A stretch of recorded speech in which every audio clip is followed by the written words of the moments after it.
So good evening, everybody, and welcome back to part 2 of Sips and Giggles, the Sunday Bingo Show special. With myself, Miss Tina Lake's Tantrum. And myself, Glenn. Hi, welcome along. And of course, we are still joined this week by our very special, wonderful, cracker guest, Miss Trudy, Anne-Marie, Sarah Jessica Parker, Scrumptious. Yay! I'll be back, bitch. So look, we've got so much to do because Yeah. you know time is limited. So Can we last make week this a 14 episode again?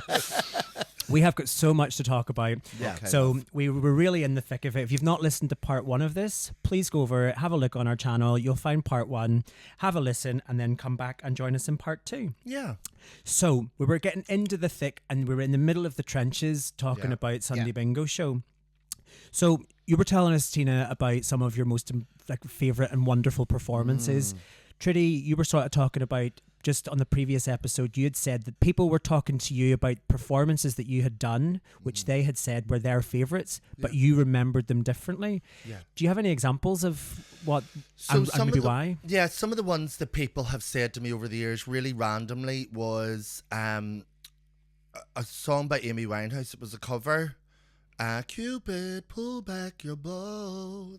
Somebody that meant something to them. A couple of people have said before is Man in the Mirror by Michael Jackson. Oh, Michael yes. Jackson had died, and I done Man in the Mirror, and a lot of people seem to be really remember that fondly. Yeah. And I'm trying to think of other ones now, but for example, yes, I enjoyed doing them. But I think, touching on what we were saying earlier on, different people over the years come to the show and finding their family, their queer family, their gay family, and finding people like them when they're just coming out at an early stage.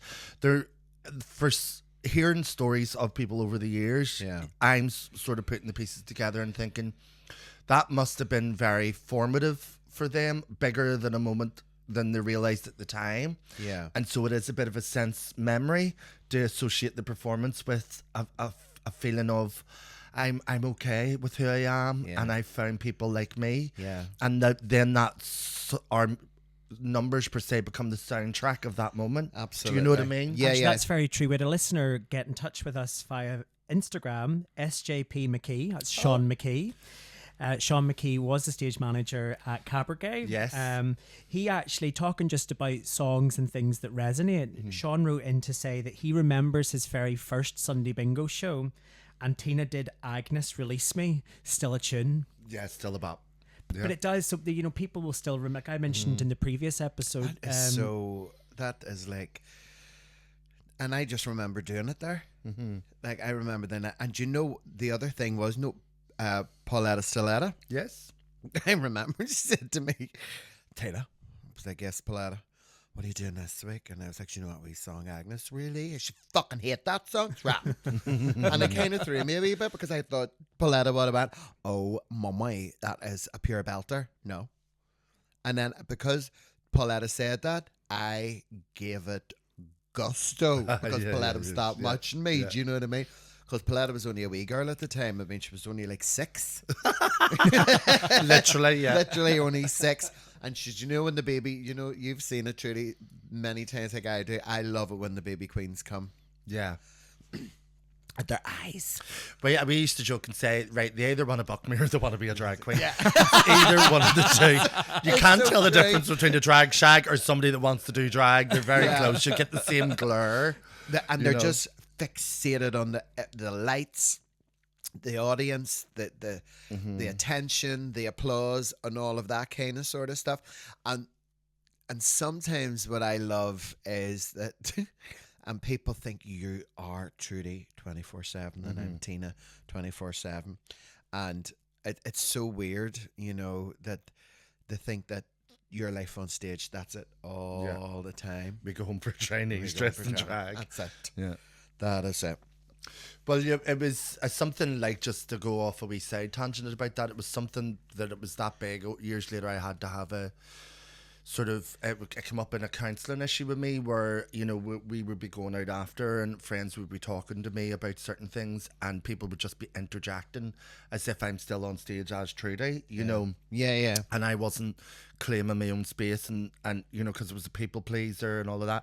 And I had to work out, you know, to differentiate that for myself because people were treating me a certain kind of way. Okay. And it was overbearing. Yeah. So it was something that I discovered later on in life about that, you know. That's But actually it just very- I shows never knew. you the way people were. They were like, perceiving it. Yeah. And that for me was, you know, and I'm always I'm either yes, no, black or white.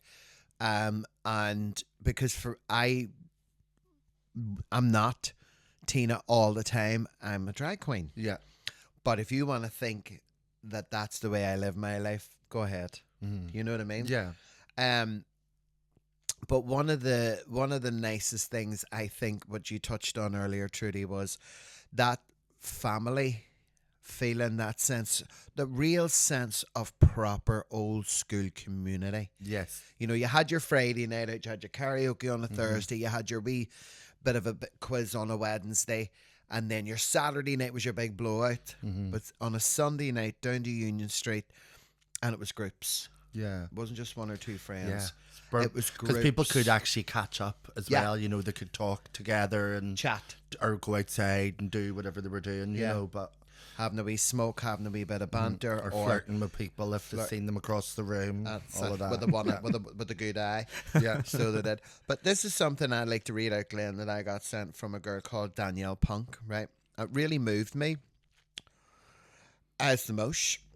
Hi, Tina love. Listen, I seen your post, and see, to be honest, it's not even a funny story, but one thing that I'll always remember about you was I was a new mummy many, many moons ago and bad with my baby blues, and my bestie used to trail me out when I won the bingo in the Parliament Right. one night. And you'd have thought I won the lottery, lol. When I used to be up dancing, you'd wink over to me or we'd talked. You made me feel so special. It's just your wee way. You made a young 21-year-old always feel on top of the world for a night, and I'll always love and remember you for it. Well, that was nice. Isn't that lovely? Thanks for writing in, Danielle. Yeah. Yeah. That's really nice. And I think, but all drag queens have that. We all have that when Well, we have the ability to do it. It's whether you choose to take it on or not. but we always see a soul. There's always a soul in a show in the audience. Yeah. And you're drawn, whether it be male, female, young, old, gay, straight. There's always that one wee soul where you're drawn to and you go, "You're all right, love." You just know. You just know somebody's looking a visual hug or a wee ear for 5 minutes.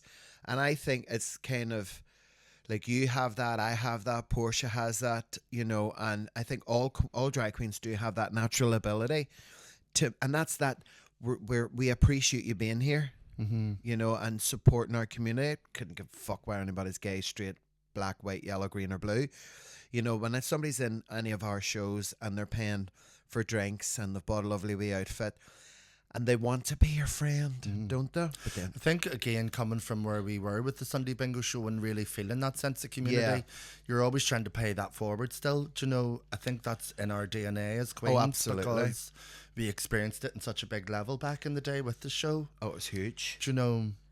And for times, you know, we are drag queens and we're all egomaniacs, maniacal at times. But, you know, there was a period where I sort of felt like, oh, I don't know about this. Like, I needed something more from it. And I thought it was a bit vapid.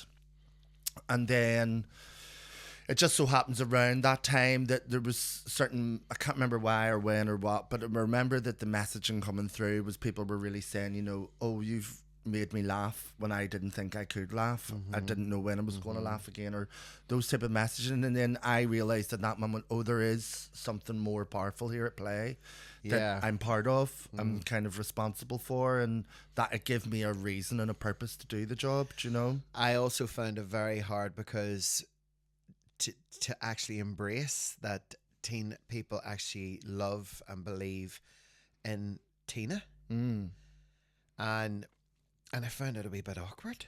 But then the more I embraced it, and the more I loved it, and the more I thought to myself, Tina is real. Tina does. That, you know, Tina is a person, as a human being, and people want to embrace and get to know her and love her and me and everything, because I just think that, but that for me was a kind, I don't know why. I had that too. It was we were so raw way back 20, nearly For 30 me, years what it ago. was when I was really young, I was really unconfident, and I obviously was doing something that I hadn't. There was no You're other not feeling very experience of it. confident? Not very confident today, no. But drag gave me the confidence by tricking my brain. So I was doing drag, and I realised over a period of time, I was like, oh, I am really doing that. And what it done was, in my brain, it was like, well, it is you doing it. Like, you're making that happen on stage, even if it's through the character. Yeah. And so I faked it till I make it, basically through drag. Yeah. I was like, oh, I've created a character that can be confident. So if I can create that, then I am confident. Yeah. You know, it was kind of a wee trick of the mind with it, you know. Well, if Trudy can do it, Gordon can do it. Yeah, it is Gordon doing Trudy. it is, yeah. But isn't that what they say though? It's kind of like, you know, the whole thing off drag is that when you pull on your when you get into drag, you're adopting that persona. Yeah. And by definition of adopting a persona, you're actually stepping outside of you. Yeah. Even though you are It's you. you. Yeah, yeah. But isn't it? It's funny how the brain It's like can Beyonce and compartmentalize Sasha that. Fierce. Yeah. As the actress said to the not bishop, Gary it's all, Duff. it's all, as the bishop said to the actress, it's all inside you. Yeah. But I just think to rely on that I didn't understand what an alter ego was, or embracing. There was no talk of even no any of shit. that thing. We had no education whatsoever. So, you know, the show did start to evolve over the years. Yes. Yeah. And as the show started to evolve, we've seen more queens come on board. Yeah. So you mentioned in the previous episode, you mentioned Bunny. You mentioned Felicity. Yeah. So do you know where they are now? Are any of the queens, are you still in contact with them? Bunny's still in Dublin, but She's not doing drag no more. No, though. no, she's not doing drag. She's doing a couple of different things now. Felicity, I seen maybe 5 years ago, and is in London. Wow. Still. Is she still doing drag? Did you know? No, she did do a book about makeup and transformation, her own book. So, out of all of the queens that you have worked with, not including yourselves and Portia, who would be your favourite queen that you've worked with during the show? Oh, that's a good question. That's a very good question. Um, I'll say Go for it. Azura Pendergast. Why is that? She was so different and soft and gentle, and she to me was the Trudy Scrumptious that I found it so hard to figure out. When she came to the Sunday Bingo show, Trudy had left the Sunday Bingo show to go and pursue other things, and then it was Pauletta, and then it was Azura and me, and then we had a wee guest act. But when Azura had come out to start to do her drag, Azura was out at the same time as Blue Hydrangea. Then Blue was very maverick, boombox and all that. And I kept looking at Azura and thinking, you're like a baby Trudy. But because she was so artistic, her makeup was flawless, Pauletta and me are so similar. And we bounced off each other, we leant on each other. But Azura made me stop and think. yes. Do you understand what I mean by that? Yeah. Because I used to think me, Trudy, and Portia, we were all the same. But we weren't. And it took me a while to learn, you need to shut up and listen. And when someone's trying to explain something to you, you're in a show, it's not all about you. You need to get inside their heads. Like, remember we were doing themes, and we used to do all the... And I used to go, right, okay, I really need to think about this. And that was me being educated with myself. So when Azura came along, I had a second chance to go, right, just listen. Do you know what I mean? Because Azura is one of those queens that you don't know what direction she'll take when she's performing, you know. Exactly. Because she would just completely surprise you, blow your mind, and is so precise. So it's like, you walk in, your makeup is like, whoa! Unbelievable. Makes things, she's so creative, and she'll turn up and everything is minute and it's all gorgeous and it's in this little box over here and that little package to the left. And I'll be like, why are you so organized? And you're like 4 years old. Yeah. Where I was a big fat mess, but I didn't care, but I knew where my mess was. Yeah. you know. So for me, Azura was my second chance with someone who was kind of similar to you. Yeah. But what it taught me was just shut up, listen, and learn. Trust the process. Trust the process completely and utterly. And I'm always truly grateful for that. Even though we were still doing the Sunday Bingo show, I felt like I had given myself a chance to learn from Pauletta, to learn from Azura, to learn from Wee Blue coming into the show. You can always learn from all the different types of people. Absolutely. And the show's seen so many queens come and go through it, like Hasn't Rusty and Roxy. Absolutely. But that's a natural evolution of a show. You know, Yeah. people, you just need to look at being, you know, at thespians in general. You know, you can have a run at a show or at a stage performance before you sort of go, okay, what's next? Yeah. You know, Yeah, so you true. will have a constant churn, and Yeah. you know, and as an audience, ultimately that audience also grows, and the content changes as well, doesn't it? Because Yeah, you're it bringing does. new personalities in and so on. It has to, especially that was the thing about, you know, you saying coming down every week and everything. We didn't have the option to really repeat numbers because a lot of our audience members were there every week, and it was like giving them something new. We had so to. we really wanted to live by that standard, even though sometimes we died on that cross. But like we pushed ourselves all the time, you know, and We did, and it was good for us because we had the same audience, so we had to impress and we wanted to educate ourselves. No one give us a rule book or any guidelines. We were right, okay, your show's doing really well. Here's your stage, here's your lights, here's your stage manager, there's your comper and your host, but it's the same audience. Yeah. So we were kind of held to our own secret ransom, and we wanted them to stay. We Yeah. needed them to stay. But we most importantly wanted them to love us, and we made them adore us. Who was your favourite person to work with, Trudy? I no pressure.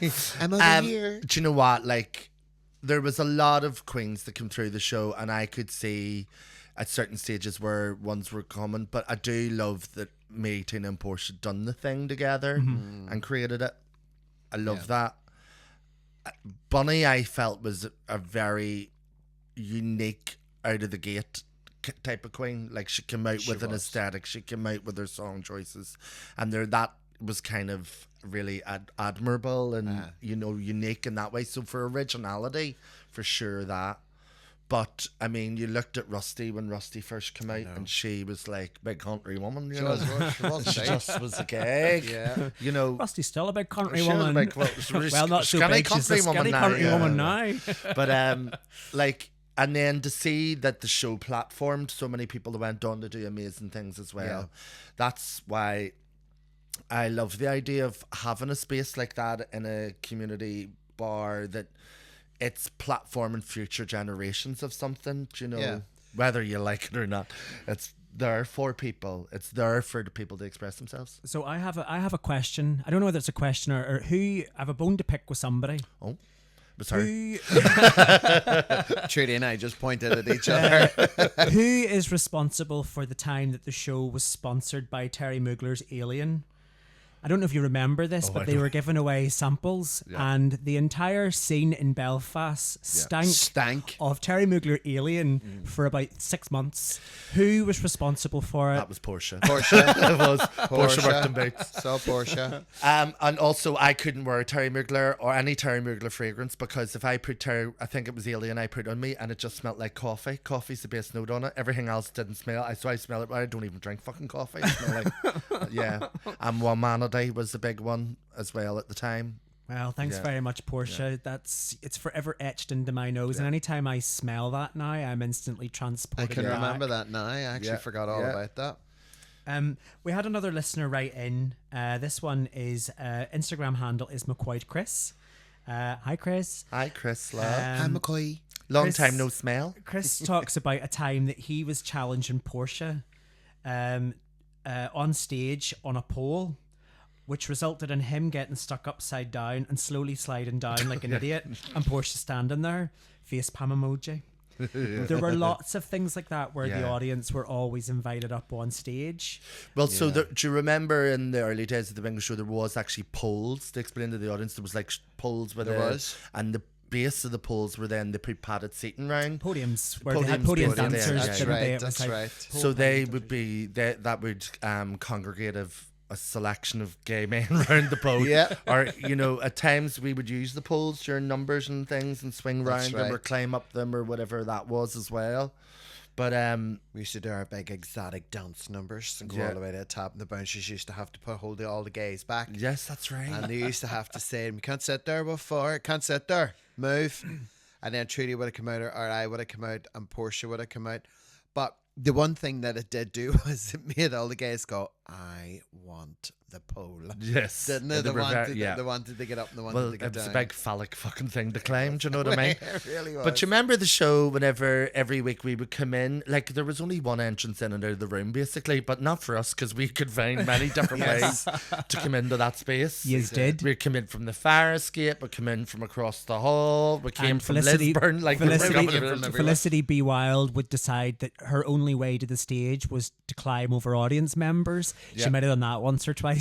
Yeah. You weren't Messy. safe, no matter whether you were tucked in the corner. You weren't safe. If No, we you didn't weren't. see, if we didn't see it start, we'd have seen you when the spotlight went around the room. The like, night that we had the pillow fight, oh my god, the feathers, the grease mix, No, it was girly mix. girly mix. So it was material girl, only Yes. girl in the world, Yes. all of that there. And the concept was, because it was like a bed show or something. We'd done a whole thing about slumber party. Slumber we were having party. a Sunday slumber party theme, and we had got this bed built, and we all wore jammies during Agony Aunt, and the finale then was I'd put this mix together with all the girly songs around being girls. Yeah. And we all come on, we woke up from a dream.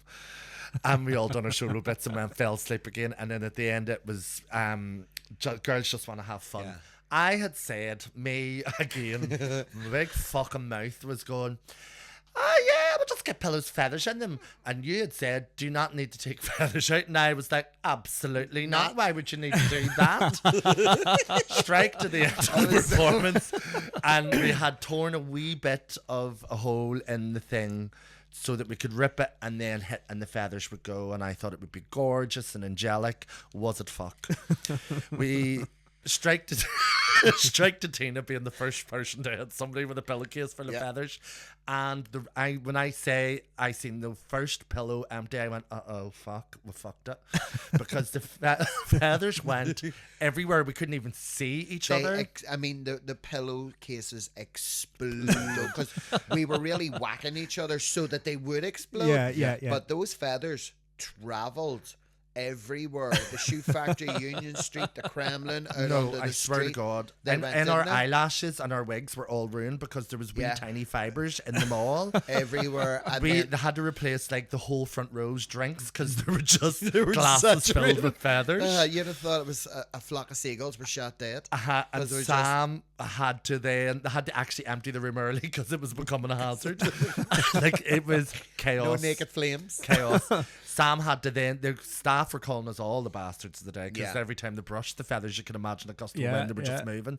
Sam decided to get the wind machine and he just gutted the place by blowing the feathers out the fire exit doors. Yeah. The next day, it looked like a chicken farm had exploded in Union Street. It did. And everybody claimed ignorance and they didn't have to pay the council. Oh, that was one of the chaos. best, messiest nights. Yeah, Down at the It show. was so funny though. I remember us all just looking at each other startled, and I looked over at the management and I was like, "Oh, we're so fucking dead. This is awful." Talking about bringing people on stage, Tina, do you remember the time that you brought Debbie Caratash's kids onto stage and you brought them out on stage and pointed to her and said, "When your mummy tells you that she's going to church on a Sunday night, this is where she's going"? Yes.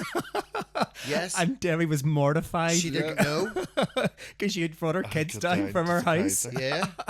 We were always at stuff like that. I know though. we were always doing stuff like that. We're really, really Do you remember were. I done Somewhere Over the Rainbow and I got my mum to bring down our wee dog Tommy? Yes. He was a wee shih tzu and we brought him down and I had him on stage and he wouldn't look at the audience. He kept looking away. So I was turning my body round and he was sort of side on with his head up on my shoulder. And at one stage he just turned his head around and flopped down and looked at the audience and the whole audience went, "Ah." And I went, "Fucking bastard." upstage of me. I'm raging.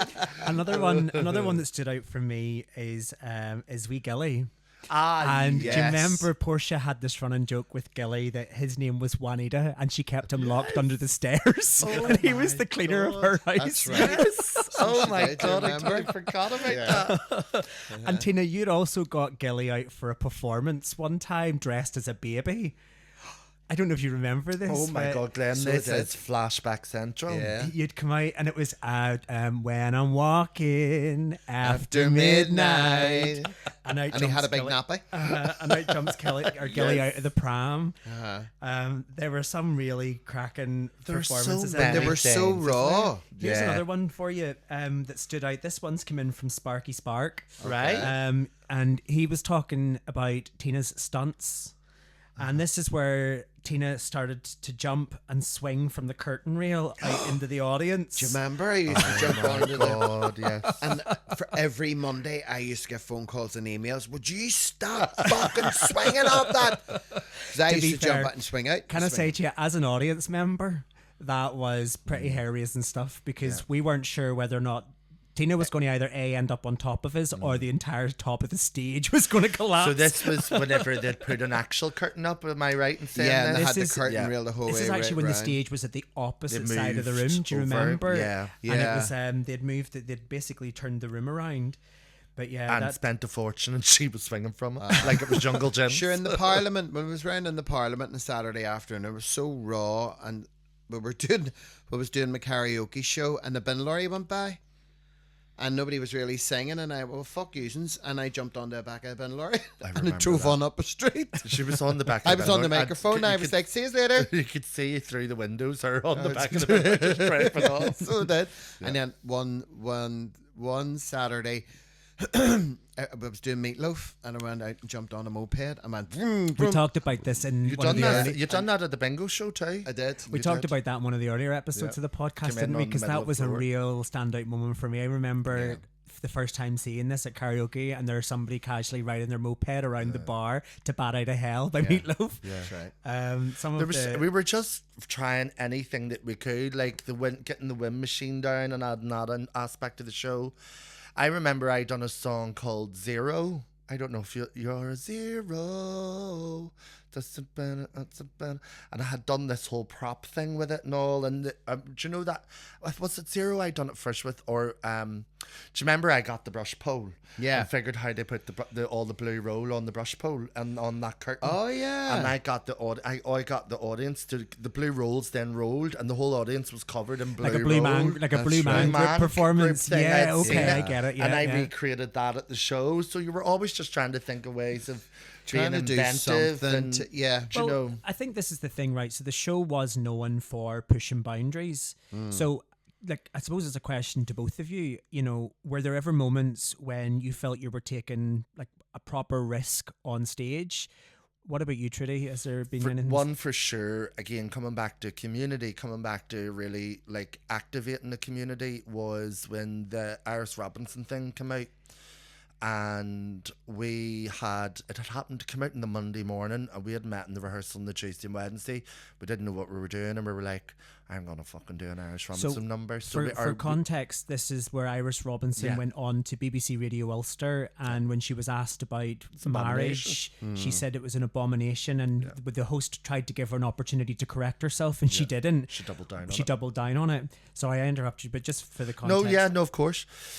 So in the rehearsal then we were like, yeah, fuck it. So we then, within the space of a couple of days, so that was on the Wednesday, had all come up with our own ways to kind of clap back per se about what we wanted to do about this. And it wasn't that we thought anything other than that we wanted to do that, and we were like, we're going to use drag for its superpower that it is. Yeah. But it seemed subliminally to the audience that like they knew, because that show was jam-packed. They wanted to see something that was a clapback because they weren't seeing it on TV. So where were they going to go? Down to the show. Yeah. And the room was jam-packed. It And really, yeah. it was riotous from start to finish. I mean, they were ready to leave the show and walk the storm until So they were. you know, There was nearly blood on the dance And floor. the There's agony definitely a video off that one. Yeah. I have that one definitely on YouTube. Yeah. I'm almost sure of We'd it. all done our own different versions of songs that were kind of clapping, but I think I'd done like her, and then I went into Christina Aguilera Dirty or something, Yeah. you know, like to push back against it. You, I think, had done a mix, and I think you might have done the mix for her with it in it. And it was just all of that, the speech throughout it, and I felt like in that moment, I remember it giving the audience an empowerment of feeling like, yeah, that is fucking wrong to be doing that, you know. And I mean, because then what you'd done was you'd actually took her speech and put it in your mix. yeah, And then you'd added other bits and pieces to it. And it was so monumental because here we had a community who was forever being, our community was, we were wrong. Yeah. We were dark. We were everything. politicians and all Yeah. through all this up to this point were always able to say what they want. Yeah. And I think it was the first time that we felt like we had power to say To something say, back listen, and no, do do you know something what? about it. Yeah. And the irony of what she was actually doing herself. Yeah. Oh, yeah, that's right. You know yeah. what I mean? Well, by some of the performances, you thought we would have known that at the time because we were basically making her out to be a It fucking was so good. Again, philanderer. so for context, it transpired that she was actually having an affair, wasn't she? At with the a time? much younger with a person. considerably younger person. That's right. And she bought him a coffee shop. And she was talking about, you know, us being an abomination, and she was talking about her Yeah. being a good Christian woman and Yeah. sort of hiding behind Christian values when in fact she was committing adultery. What about you, Tina? Was there anything that from your sort of time that you sort of felt was pushing boundaries, you know, that was taking a risk? Yeah. I remember specifically, do you remember the program, Trudy, Glenn? Big Fat Gypsies, man. I knew you were going to say this one. Yes. So we decided to have a theme, and people got the concept wrong. They thought we were taking the piss out of that community, but it was never about that. It was about the dresses. It was all Program about per se, yeah. That was the big dresses, the big veils, the big hair, the diamantes. And I remember getting... It was coming from a place of us where what they were doing was like drag to us. Like, Yeah. it's like you're born naked, the rest is drag kind of thing. all that's we where wanted were. to do was to do our own show on the dresses, not the culture. Yeah. The bigness. We loved what they were doing. Yeah. We were supporting what they were doing. But unfortunately, some people didn't take it that way. And I was getting threats, and I was getting called names, and I was going to get, so people were going to do this to me and that to me. And because it filled me with so much gusto, and I thought, you know what, I've been doing this for such a long time, and you're threatening me, and you're going to say you're going to do this to me. Well, my show finishes at about 12:30. I'll meet you out in the street, but I'm going to do that show first. I don't care how. Now, this was other gay people who were in our community, and I would face Goliath. I wouldn't give a fuck. But as far as I was concerned, they totally overlooked the concept. Yeah. So that was the only one where I felt let down, because even though I tried to explain, I was like, it's about the dresses, it's about the frocks, it's about the diamantes. Do you know, it's not about what you think it is. Yeah. And even though I tried to explain it, however, so 6 months later, fast forward, we're doing the shows and everything's fine and it's all forgiven. There was no violence, by the way. And the same people who hated my guts and hated my guts and hated my guts, and were the same ones who came up to me 6 months later and they apologised because it took them that long to get it. Yeah. I can understand, you know, frustration and anger like we all can, and fear and stuff, but taught me a lesson as well that, you know, sometimes as drag queens we can get some things wrong. Yeah, of But the course. only reason that we're doing it is because we have a voice and a platform, and we would put our community first. And maybe in my way that they thought that I was going to do it in a harmful way. Yeah. Whereas what they should have done was, Tina, come have a chat with what's the show about? And we would have said the dresses. Yeah. It's just about the dresses and the diamantes. We're not taking, but instead, that was back then when they thought it was okay to go on social media and you're going to get shot dead and we're going to come around and we're going to set your mummy on fire And I'll be like, well, I'll give you the address where you go. I hope you make it out of the street alive.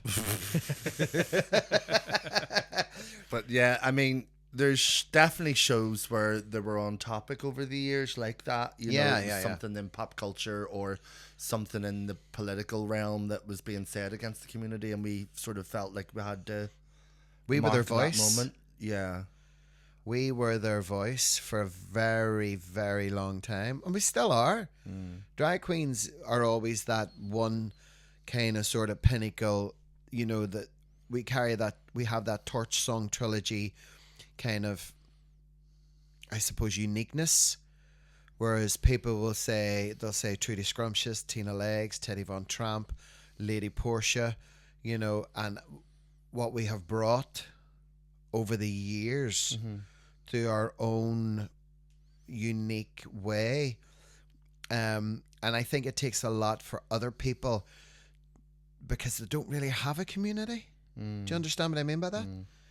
You know? Yeah, it's come back to what you were kind of saying, you know, that sense of community. I feel like that when you've lived through it the way we did and you don't see it as much, it is also because the community's just... Well, the community's changed. It's exploded as well. Like, there's just so many people that you're not going to see in that vicinity. I think part of it as well is that you also need to remember that in 2024, the concept of a gay bar, it's still very relevant. I just wanted to put that out there. Yeah. But it's perhaps maybe just not as relevant now that it's more socially acceptable now. You can sort of go into any bar, you know. That's not to say that we should get rid of gay bars. I'm not saying that, but I'm just saying that the audience, like kids nowadays, will just go out to any bar. And they're not online a lot, and it's, you know, they're finding communities online. But to me, maybe I'm old, maybe whatever. But what do you mean, maybe? You're I'm trapped by this microphone. But no, I still have a fondness, and I feel like it's necessary to be really in front of your community and be showing up to feel part of it. Yeah. I don't feel like you can have the same impassioned or understanding. You know, you can read things online and see things, but it's not how it's really felt as a human experience. And I feel like that people need to be around more people like themselves and connect on that human level. Yeah. Which is one thing that bars and spaces like that's why they're important as well. Oh no, they're important. They're protected spaces for people, you know, where they feel that they can come out and, you know, and meet like-minded people. I think that's the point I was trying to put across. But I'm just saying that there's more social acceptance nowadays where people maybe don't feel like they need those spaces as much. Which led me on to my next point, which is exactly what if we're at a point where we are, you know, we fought for that for over the years, we're starting to maybe get to that point, and it's not to say that it's perfect, but we're getting to a point where perhaps maybe, you know, the idea of a gay bar is probably just, it's not sort of the old view of a gay bar doesn't fit into the 2024 lens is what I'm trying to say. No, it doesn't. Let me ask you this then. So what do you miss the most about performing at the Sunday Bingo show? Trudy and Portia. I miss the creativity and the crack. Yeah. And obviously. And everything. And obviously the people. Yeah. The three of us, that what we brought, but we were together before we even got to Union Street. Yeah. We were together before we got to Union Street, before we went into the Parliament, before any of it started. That amazing bond was so magical. And I guess in a way, I'll never miss it because I loved it so much. And it will always hold a very special place in my heart because there's always there's too many memories to forget. Do you understand? And that's why I'm so glad I brought my big yellow camcorder with me, because when I look at my phone and I'll just sit and I'll watch and I'll look at the audience, you know, no one will ever recreate that. No. You would need... It was of its time and for its time. Absolutely. Yeah. And it was supposed to... We were only there because we were supposed to be there. Yeah. You know, you'll only ever be where God wants you to be and never anywhere else in life. And I think that we were so lucky to be together for 100%. such a long time and put there. And what we did with it was we created something so beautiful. And I miss it in a way but I'm glad that I miss it, because we couldn't have been as good as what we were with each other and then stay together. Yeah. We had to go different ways. We had to take different paths. It's only in hindsight when you look at after Yeah. it all, like it even feels weird to talk about it in this context, because your lived memory for us individually, is different. But like when you look back on it now and you really think about where we're at, and you go, okay, that did set up for a lot of other things, both individually and collectively bigger for the community. Absolutely. So I suppose that's the thing that I have a sort of fondness for, is like kind of the innocence and the gusto and the uniqueness that we all had to push us forward to do something like that. Yeah. And the gratitude to be around at that time, to be involved and be part of that process. I feel like that makes me emotional thinking about it, Yeah. that I'm lucky that I was part of that, because you'd imagine then what's the alternative? You weren't there and you're coming in at a later stage. Would that have even have worked for me? Yeah. Would you say that it's defined your career? Definitely. 100%. Yeah. Definitely. I think that's the way I would look at it. I would say that's kind of the career defining moment. You're writing history. There's the LGBT Heritage Project, that's currently cataloguing in Belfast there. We've got an event coming up with them next month. Tickets are on sale now. We're doing a G&T live. But the LGBT Heritage Project, they're really keen to hear stories like yours, because it underpins the fabric of the LGBT community in Belfast over the years. Well, it's like you talking about your camera and you coming down to the show in those early days of YouTube, and it's being documented. That element of it is important. But again, did we ever think that at the time? Absolutely not. But there you go. We keep receipts. Just so you know. Yes.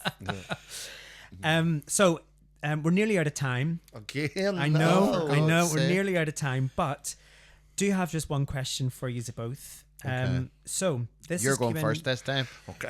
This has come in from Wise Up Woodgie on Instagram. Right. Make it a cracker. And they ask, if the Sunday Bingo show could come back for one special performance, what would you want the theme or the focus of the night to be?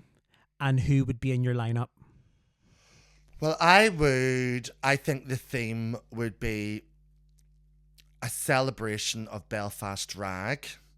And I think it would be anybody that has set foot on that stage, the invitation would be open for them to come and perform. Yeah. So it's a whole royal gala variety experience. Absolutely. And why not go for the Opera House? Let's do it. Yeah. And make it a real theatrical event. I think, being honest, I would love to do one night with Trudy, Tina, and Portia. Gag. The three of us. And what, and using the clips that I have. Yeah. The Parliament, Union Street, the Shoe Factory, the history. I have our history on film. I have a lot of your history on film. And you have a lot of it. You actually remember, Trudy, about 5-6 years ago. Karen Faulkner has a lot of film. Yeah. About 5 or 6 years ago, you come over to my house one night and we sat and went through all the old videos and watched all them from over the years, just as a nostalgia thing. We had a buddy and we sat and we went through them all. Yeah. But yes, you're right. Karen Faulkner will be another person that has. It will be interesting to see if people even out there have old video footage that we don't even know exists. Exactly. So this, I think, for that would be so unique. To bring it back for there was just one night only, and we always did one night only is all. Come on, baby, come on. So actually, well, let's put that out there to listeners. Listeners, if you do have any old clips of the Sunday Bingo show, doesn't matter the quality or what era. Let's be honest, the quality's not going to be good. The remote bed bricks. Some of us had Nokia N95s. Of course you did, playing. Yeah. Me and Colin McCrory were running around with the best phones of the time, because we both worked in Vodafone at the time, of course. But look, if you've got a clip of the Sunday Bingo show or multiple clips, send them through to info@gntpod.com. Fire them over to us. We'll take them off your hands. It'd be interesting to look back on them and say, like, even a wee montage of them or something. It would Because be sometimes amazing. when you look back, I'm like, I don't know where I am in that picture because I actually don't recognize myself Yeah. as well sometimes, Yeah. you know. Even the wee montage that he put up for this of Yeah. you and I. Uh-huh. And do you know what I noticed? There's you looking at me looking at you, and then and in those photos, I'm like, look at how happy we are. I know. And then I look at what the fuck are you wearing, Tina? Do you know what I mean? I'm like, but that was the raw fun. Yeah. That Well, was I got away a multitude of sins because it was a skinny bitch. And now I look like I've ate myself twice over. To do be you know? fair, to be fair, anytime you come out with an outfit that was kind of quirky or cuckoo, we just put it down to the fact that you were the fashion queen Yeah. and that Yeah. you made all your own garments. Yeah. But everybody knew that. Yeah. And I think that was always part of your appeal, Trudy, Yeah. which was, you know, this is all self-made and you're wearing yourself. Yeah, You know, yeah. that way. There's nothing else like that out there Yeah. because you've made it. But, Do you remember the outfit in the Parliament? Do you have a picture of me? I was bones. And I had made Indian silk lined lamb's wool combo miniskirt with Yes! ties up my legs and a Yes! wee fucking boob tube thing. yes, and I had like a tie. It was wee remnants that I found in the spinning wheel in the basket, 2 pieces of it. I went, they don't go together, but they will. I looked like lamb chops, and the wig was that big bouncy curly one, and because I was kind of looked like I was a wee bobblehead. You know? did? It was so funny. It was amazing. It was amazing. So we talked about bringing the show back for one night and if you could, what the theme would be. But, Yeah. you know, how does it feel now for you both to reunite after all this time, especially to reminisce about the Sunday Bingo show? I think any time we do see each other, And we do Trudy and I- naturally go down memory lane. We like, do, because we chuckle and we laugh like we did back then, Yeah. and we chuckle and we laugh now because we knew something was lovely then, but we just didn't know what it was. Trudy's always very strong and independent and fearless and fabulous, just as much as I am. You know a queen when you see a queen, and when she sits down and she's just going to go straight for the sarcastic, dark, filthy jugular, because we know each other's minds to a certain extent. yeah. And I love that bond that Trudy and I have. I mightn't see Trudy for a year, but I guarantee you the next time I see her, if it's Pride or if it's at an event, we'll sit down, we'll go, well, love, how are you? And you just carry on and you go straight into that. Sure, it was Girls Aloud. We ended up getting into the same thing. We were like, right, we need to go because the concert's going to start. Like, you know. They were ready to come on. The Dean was sending text messages and then Trudy, move over, come on. Trudy, it's us. And we were ready to go into full flight because it was me, you and Pauletta. Yes. And we'd all seen each other and we all started talking, and then we went straight into drag queen banter. Yes. And we were looking around at the gays, Yeah. and we were all looking around like, oh, look at us. Did you see her? Did you see such and such? Oh, haven't seen her in years. Look what she's wearing. Oh, God. She's let herself go. I just think to have that you'll always have that. Yeah. And for Trudy and I, we will always be connected through that beautiful, unique time period where God went, you, and you, stay here for a while. Go make sure. Go, yeah. Go The make gay drag queens True. do. The funny thing, like it is, like you say, when you're working beside each other on the stage so much, it just there's a language that's unspoken that she could be in my peripheral or Portia in my peripheral, and I know, right?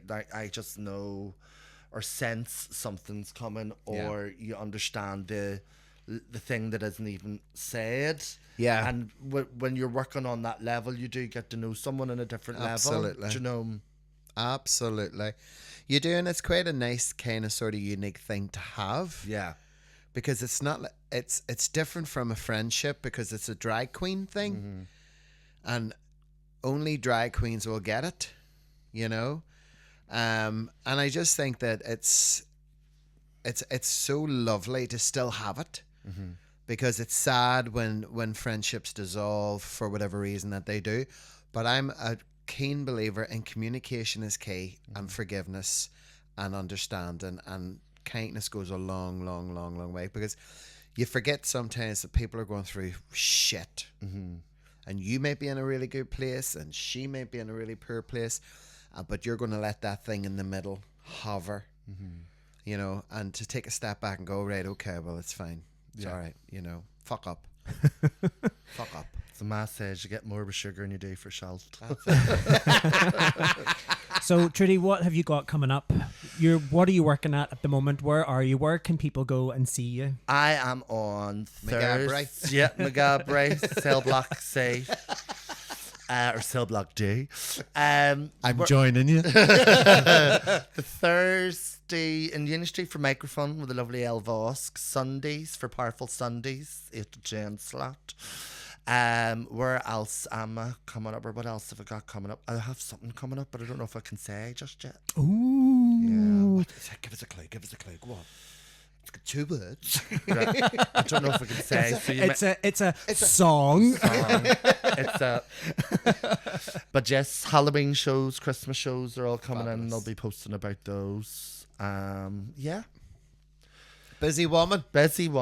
Doing all sorts. Busy woman. I know there is other things, but I can't actually think what they are right now. Oh do you my know? God. When people say to me, "No, well, Tina, what have you got coming up?" Go to the website. www.dragstouriches.show. Yeah. There's too much information, and do you know one thing that I've noticed at the moment? People say, "Oh, you're awful busy." I'm like, because it is a hard sell at the moment for certain is. things. Yeah. And so I'm like, no, I'm just trying to get you to buy tickets. So see if the poster, buy a ticket, and then I'll shut up. Yeah. I'll not be that busy. I know, and it's like where are you next? What are you doing? Where can I see you? And it's not that I would never be rude. I'm always grateful. But it's just easier now to just send the link. Have a wee look and see which one suits you. Yeah. So that sadly is all we have time for. I know it's gut-wrenching, but I have thoroughly enjoyed having a chat with you today. This has been wonderful, so thank you so much for taking the time Gorgeous Yeah. week, skip down memory lane. to walk down memory lane. Skip. What a skip. Skip a mince. We're off to see the wizard, the wonderful Wizard of Oz. Yeah, Trudy, it's been lovely, honey. Lovely, darling. Thank you Lovely. so much for having me on. No, Ireland. thank you for coming and You're joining more than us. Time And flies when you're having fun. this Fluent. is Time flies when you're having chocolate. just a quick ask off our listeners. Don't forget, if you've enjoyed the podcast, please go over to Apple Podcasts and leave us a 5-star review. Your reviews mean the world to us. They help us get noticed. 5 stars only, please.